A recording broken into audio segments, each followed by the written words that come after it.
The punishment seemed a heavy one to Tess. Had she really deserved this? "May I write to you?" "Oh, yes, if you are ill or need anything. You probably won't, so I might be the first to write." "I agree to the conditions, Angel, because you know best. Only don't make it too much for me to bear." That was all she said. If she had sobbed or fainted or begged him, he would probably have given way. But she made it easy for him. He gave her some money and they said goodbye. He stood on the road watching the carriage continue up the hill, secretly hoping that Tess would look back. But she was lying half dead with misery inside. He turned to walk on alone, not realizing that he still loved her.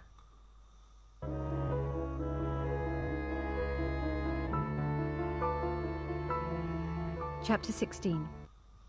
As the carriage drove on through Blackmore Vale, Tess now began to awake from her sorrow and wonder how she could face her parents.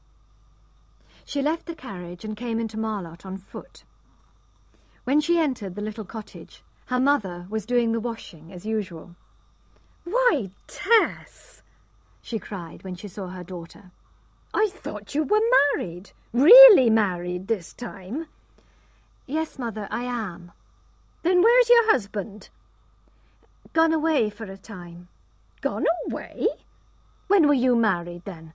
Tuesday, as you said." "Yes, Mother." "Married on Tuesday, and today it's only Saturday, and he's gone away?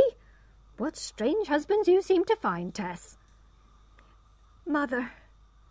Tess ran across to Joan and put her head on Joan's shoulder. "You told me I mustn't tell him, but I did. I couldn't help it. And he went away." "Oh, you fool, you little fool!" cried her mother. I know," sobbed Tess. "But he was so good. I couldn't lie to him.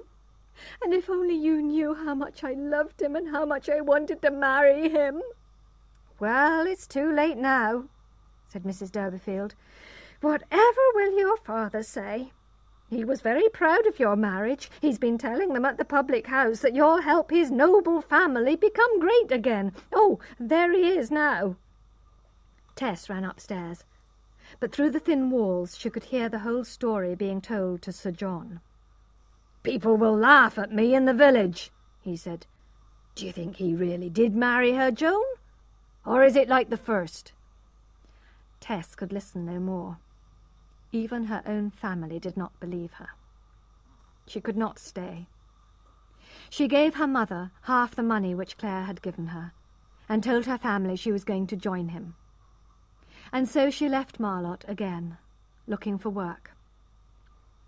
Angel Clare also returned home.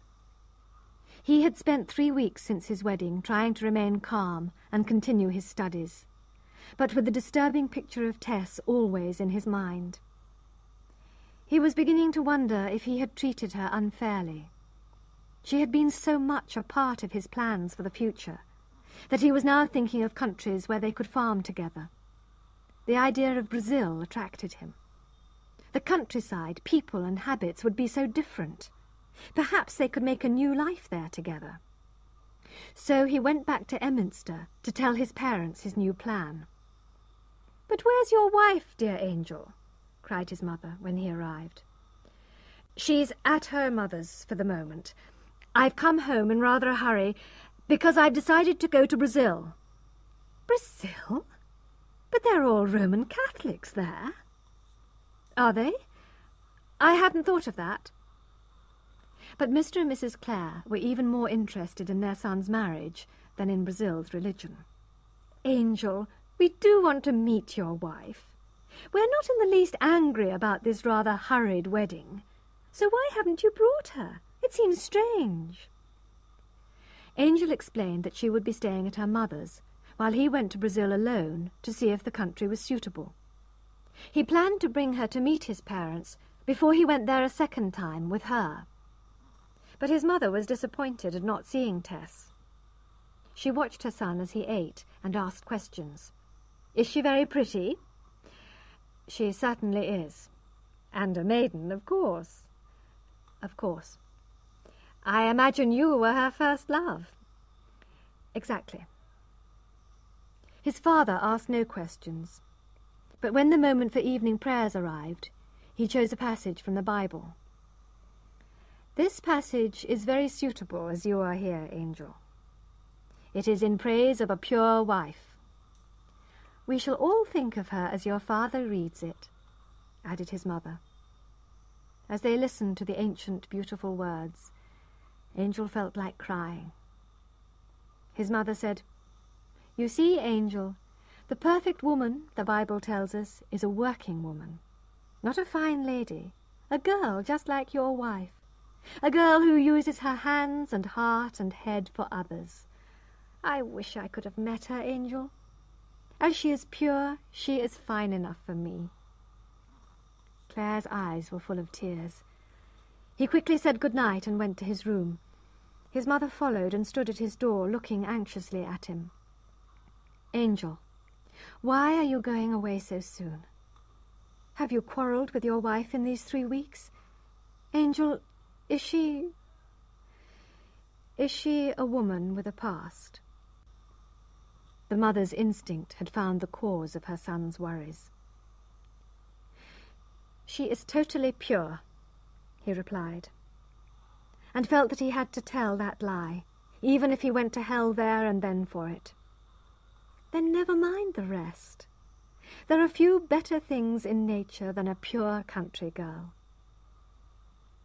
Clare felt furious with Tess, because she had forced him to deceive his parents. Then he remembered her sweet voice, and the touch of her fingers on his face, and her warm breath on his lips. But this well-meaning young man, despite his advanced ideas, was still limited in his thinking. He could not see that Tess was in character as pure as the pure wife in the Bible. The next day, Clare left Emminster and began to prepare for his journey to Brazil. One day, returning from doing some business with a farmer, he happened to meet one of the dairymaids from Talbot Hayes, Is Hewitt. He knew her secret. She was an honest girl who loved him, and who might have made as good a farmer's wife as Tess. He learned from Is that of the other dairymaids, Retty had become ill, and Marion had started drinking. And Is herself? "Suppose I had asked you to marry me, Is?" he asked. "I would have said yes, and you would have had a woman who loved you." A wild anger took hold of Clare. Society and its rules had trapped him in a corner. Why shouldn't he take his revenge on society? "I am going to Brazil, Is, without Tess. We have separated for personal reasons. I may never be able to love you, but will you come with me?" "Yes, I will," said Is after a pause. "You know it's wrong in the eyes of the world, don't you? Do you love me very much? More than Tess?" "I do. Yes, oh, I do love you. But not more than Tess. Nobody could. She would have laid down her life for you." Clare was silent. A sob rose inside him. He heard Izzy's words again and again in his head. She would have laid down her life for you. "I'm sorry, Iz," he said suddenly. "Please forget what I said just now. I must be mad." "Oh, please take me." "Oh, I shouldn't have been so honest," sobbed Iz. "Iz, by your honesty, you have saved me from doing something wicked. Thank you for that, and please forgive me." And so Angel said goodbye to the miserable girl. But he did not turn towards Tess's village. He continued with his plan, and 5 days later left the country for Brazil. And so the months passed. Tess found occasional dairy work for the spring and summer. She sent all Angel's money to her family, who as usual had many expenses and hardly any income. She was too proud to ask Angel's family for more money. That winter she went to work at another farm, where Marion was working. Here the earth was poor, and the work was difficult. But Tess did not mind the hard work in the fields.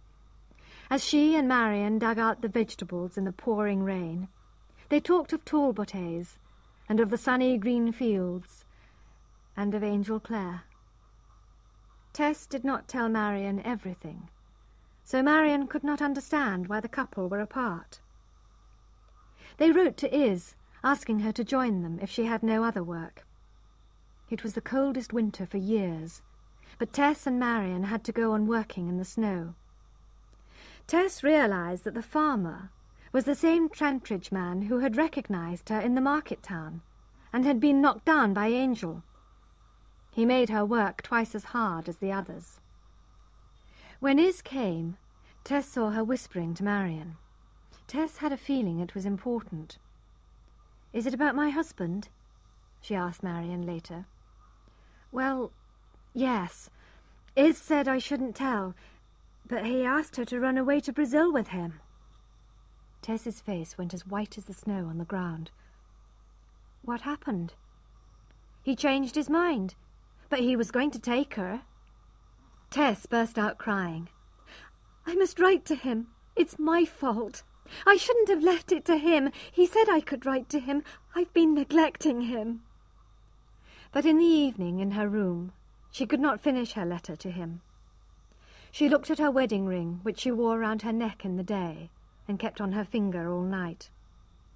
What kind of husband would ask Iz to go to Brazil with him, so soon after parting from his wife? But this new information made her think again of visiting Angel's family in Emminster.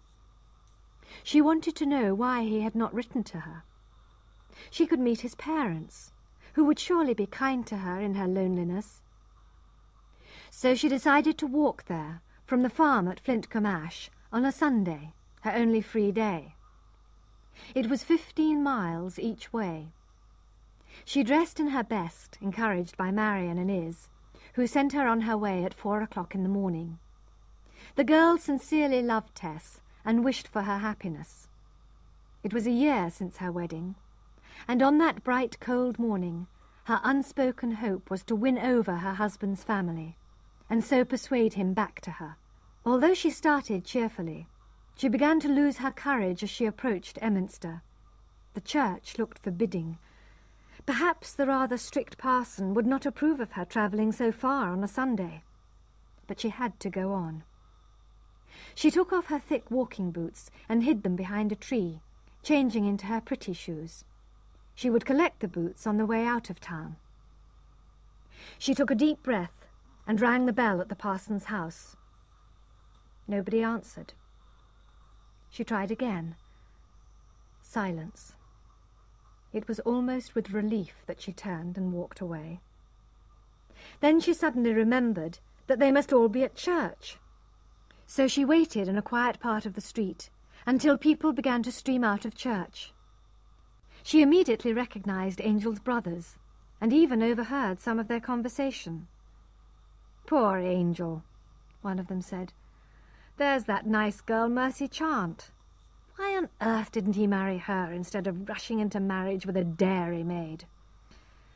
It's certainly very strange, but his ideas have always been most odd." They joined Mercy Chant as she came out of church, and walked together along the road Tess had walked into Emminster. "Look, here's a pair of old boots," said one of the brothers, noticing Tess's boots behind the tree. "Excellent walking boots, I see," said Miss Chant. "How wicked to throw them away. Give them to me. I'll find a poor person who would like them." Tess walked quickly past them, tears running down her face. She continued walking as fast as she could, away from Emminster. How unlucky that she had met the sons and not the father. Angel's parents would have taken poor, lonely Tess to their hearts immediately, as they did every other lost soul, without thought of family or education or wealth. She grew more and more tired and depressed as she walked the 15 miles back to Flintcomb Ash, where only hard work awaited her. But on the way she noticed a crowd listening to a preacher, and she stopped for a while to join them.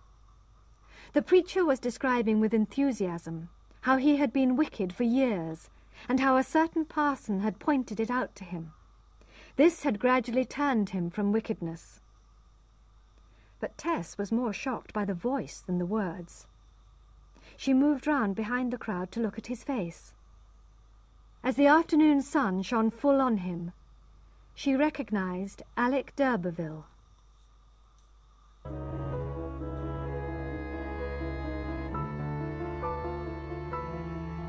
A Changed Man, Chapter 17.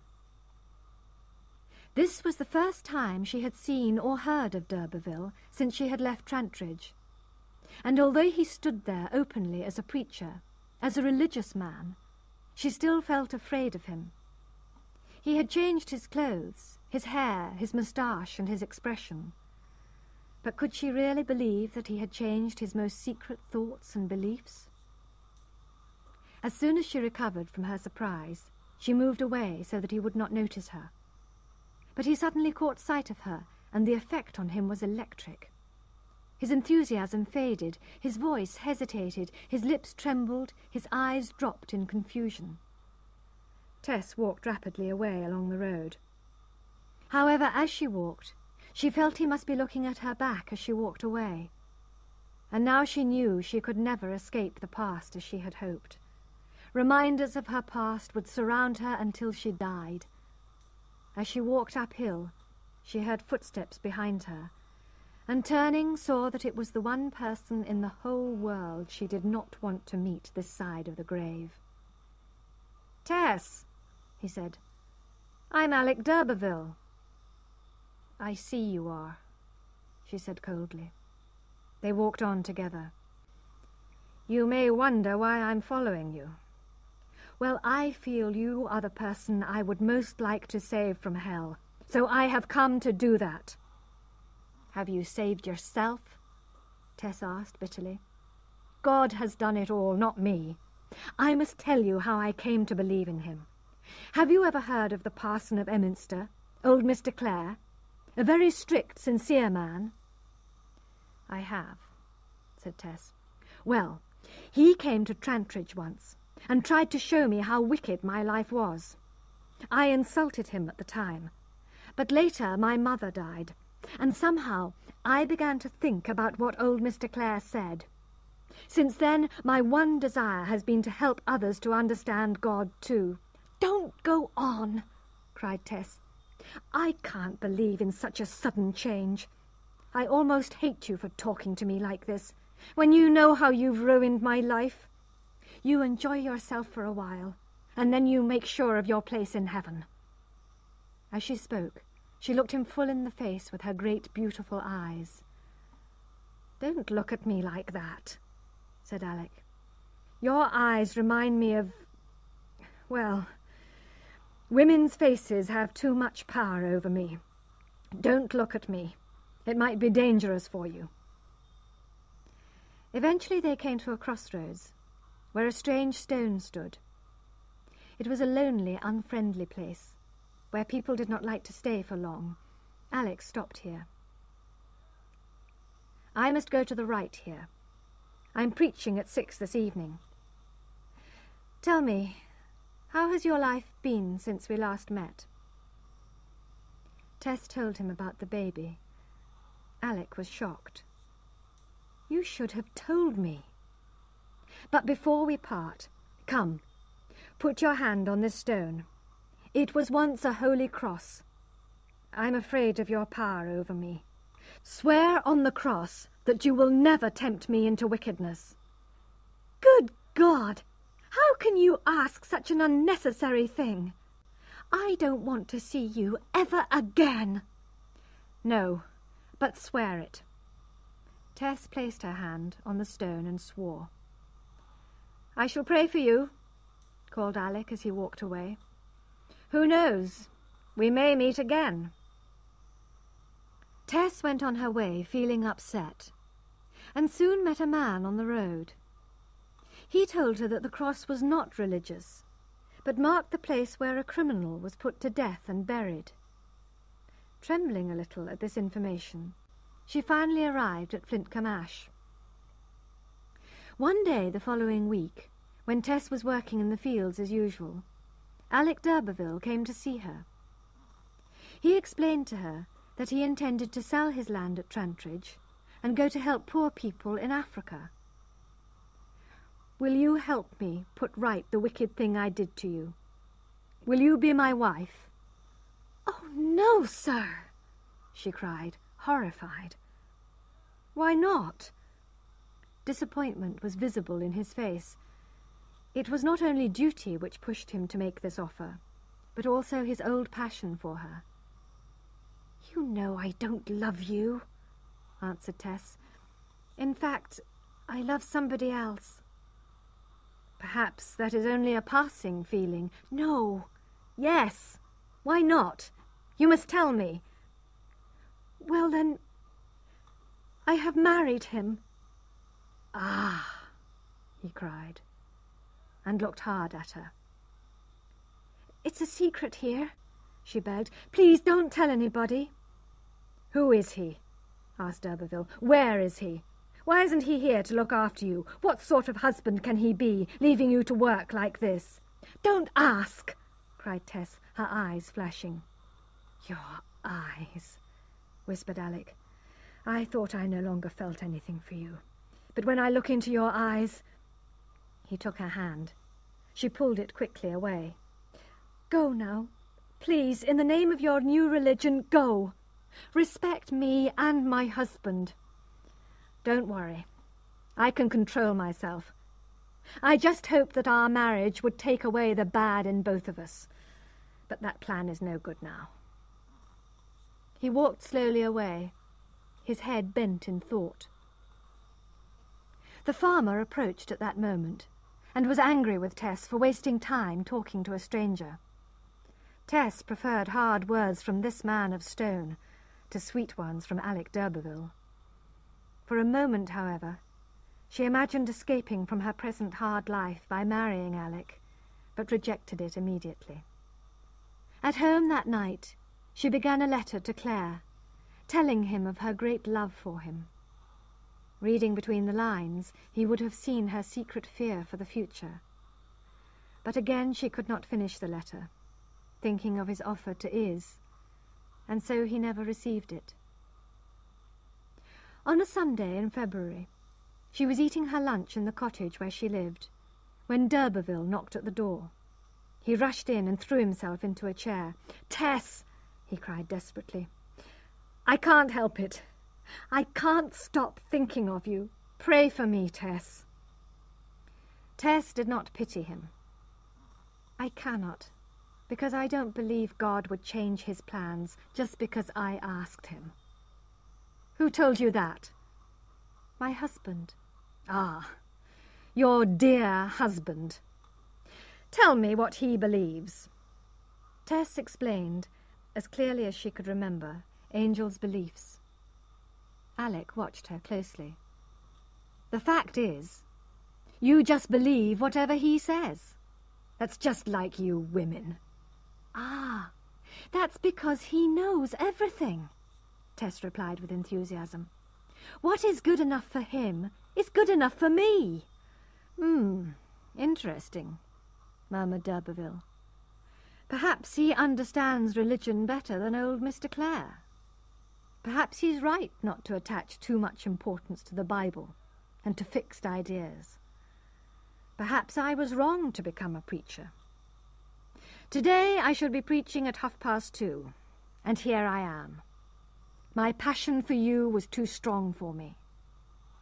"You have let all those people down. They are waiting for you." "What do I care?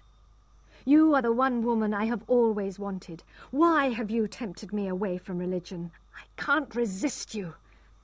His black eyes flashed passionately. He advanced towards her. "I couldn't help your seeing me again," cried Tess, moving nervously away from him. "Please leave me. Remember, I am married. Remember, I can't defend myself." Alec stopped, turned and went out without another word. But he went on thinking of Angel's religious logic, as explained by Tess. It seemed to make sense. That clever husband doesn't know that his ideas may lead me back to her. He laughed to himself. In March, the threshing machine came for a day to Flintcomb. It was a huge red machine which ate all the corn the farm workers could feed it. Next to it stood the engine which ran it, and the engineer. He lived in a world of fire and smoke, and was permanently black as if he came from hell. The farmer put Tess next to the threshing machine, so that she had the hardest and most tiring job of all. She had little chance to talk or rest, and at lunchtime was about to start eating, when she noticed d'Urberville approaching. He had changed his parson's clothes, and now looked just like the young gentleman she had first met at Trantridge. "I am here again, you see," he said, smiling at her. "Why do you bother me like this?" she cried. "You trouble me. Your eyes look at me night and day. I can't forget them. Tess, when you told me about that child of ours, my feelings for you became strong again. I have lost interest in religion, and it is your fault." "You have stopped preaching?" asked Tess, shocked. "I have. What a lot of stupid people they are to listen to a preacher anyway, and I am convinced that your wonderful husband's views are better than old Parson Clare's. I don't know how I became so enthusiastic, so now here I am, my love, just as in the old times." "Not like that at all. No, now it's different," she said firmly.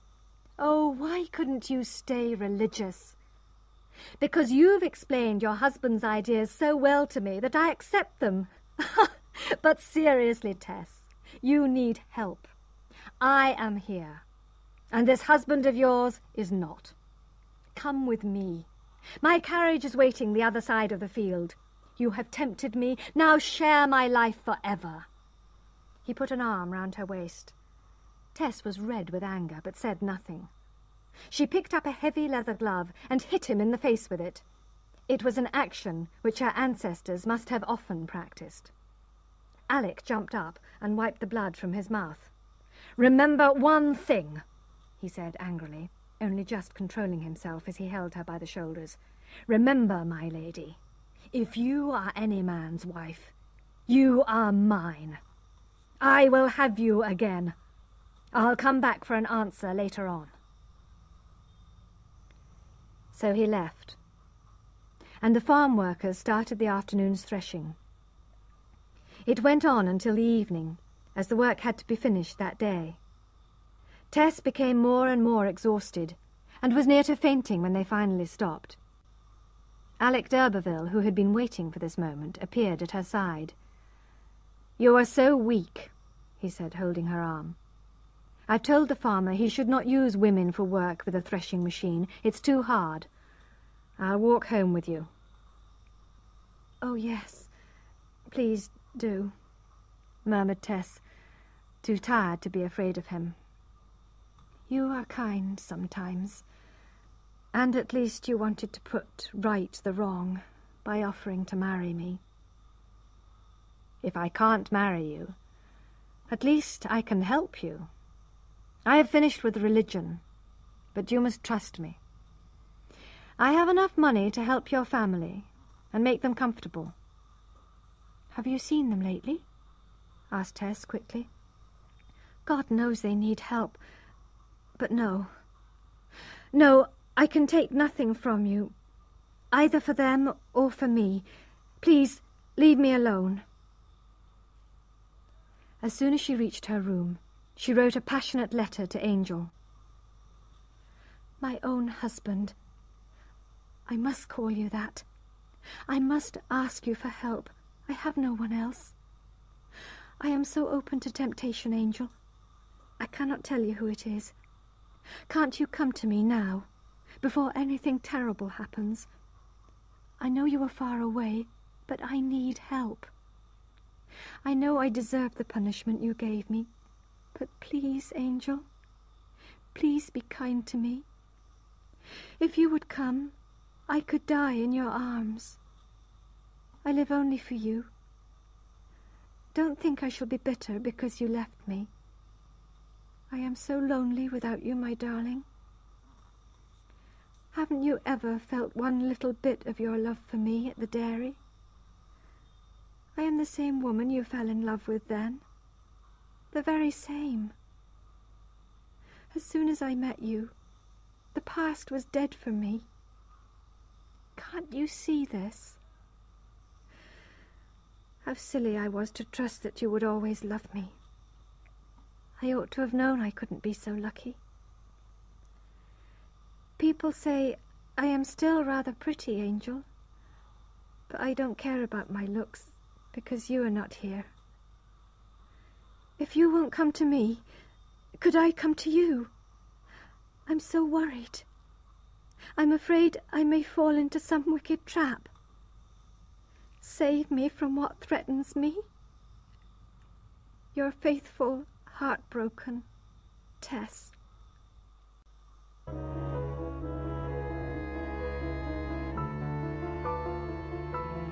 Chapter 18. This desperate cry for help eventually arrived at the parson's house in Emminster. Old Mr. Clare was pleased.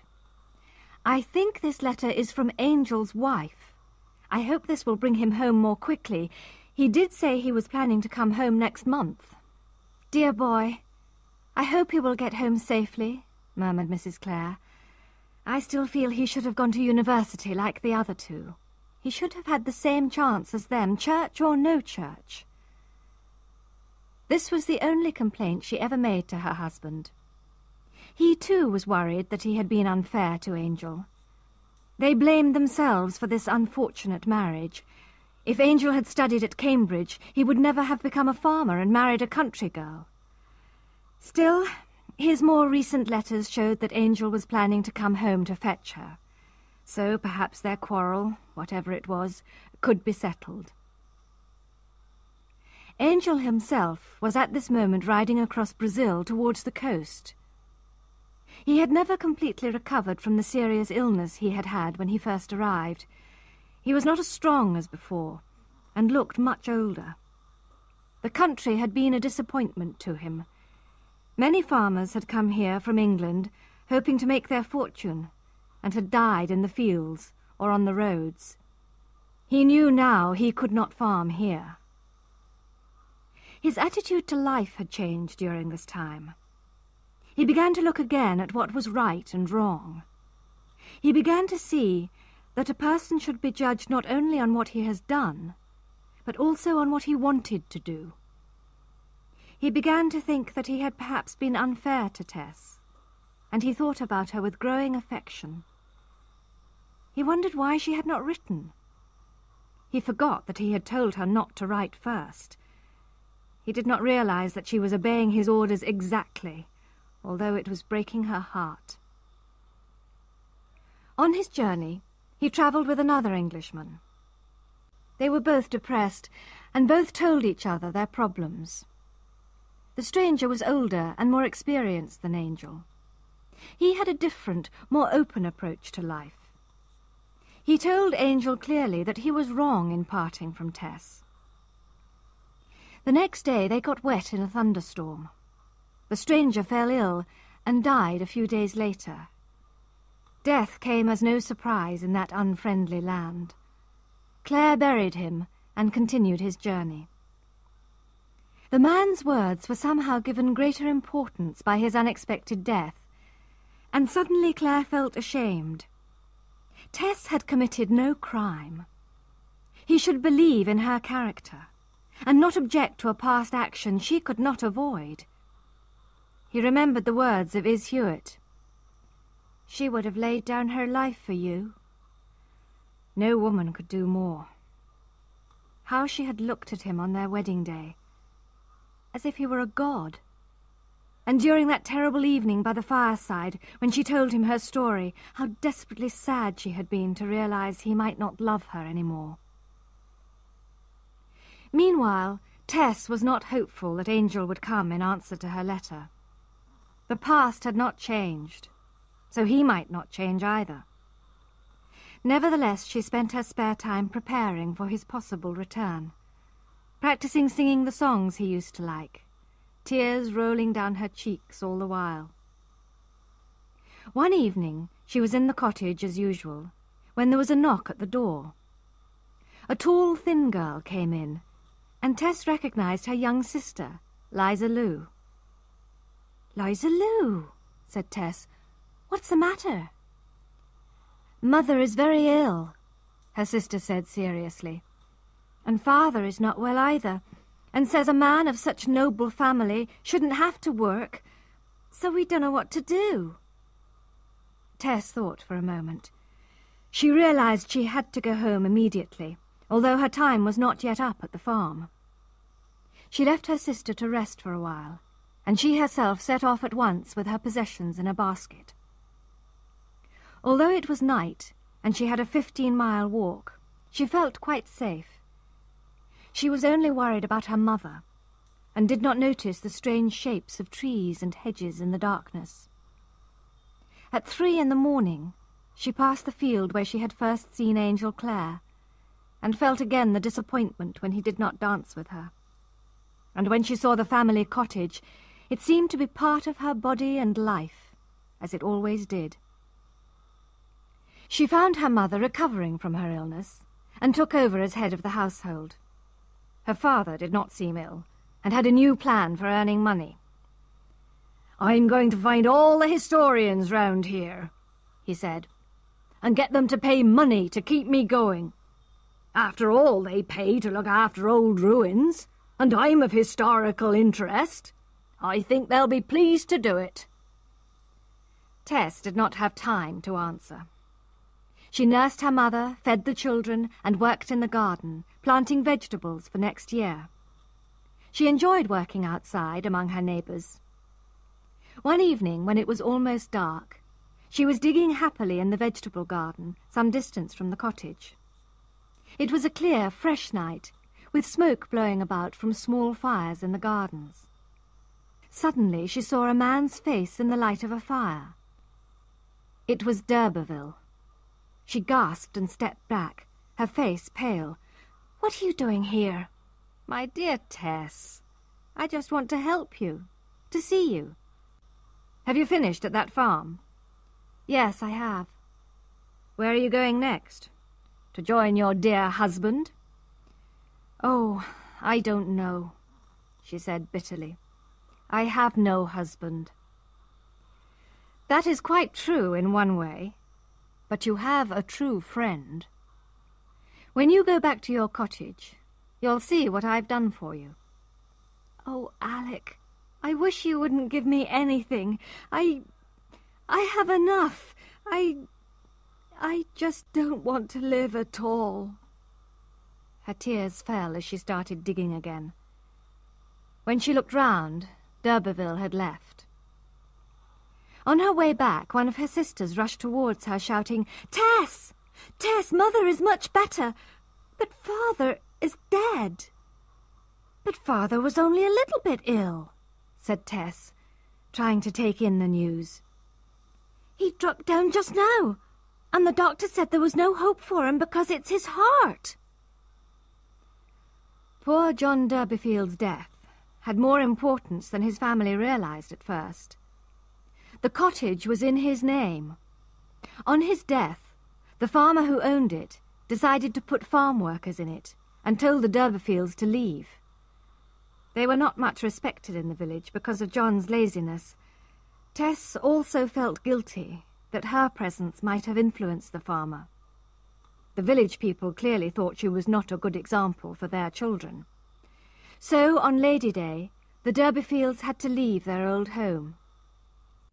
The night before they left, d'Urberville came to visit Tess, to offer her and her family